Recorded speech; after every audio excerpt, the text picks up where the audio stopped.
Labas. Nors atrodo ir sunku patikėti, bet šiuo metu yra sausio mėnesis, iš tikrųjų yra sausio 24 diena.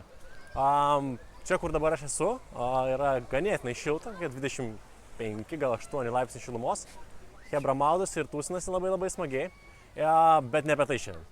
Jeigu ir tu nori žiemomis sausio mėnesį leisti laiką ten, kur tau patinka, ten, kur galbūt šilta arba ten, kur galbūt galima slidinėti, čiuožinėti ir veikti tai ką tu nori, privalai, tiesiog turiu pasakyti, privalai teisingai valdyti savo finansus, mokėti investuoti, mokėti kurti pasyvias pajamas ir galų gale teisingai valdyti savo išlaidas.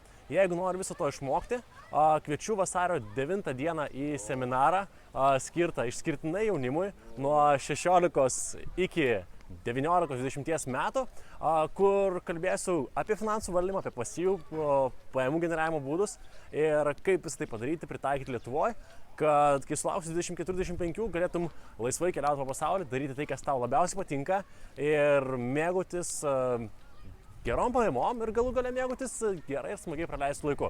Tai visą tai visiškai nemokamai vasario 9 dieną.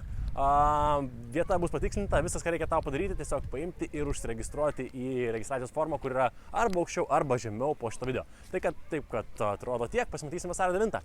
Iki!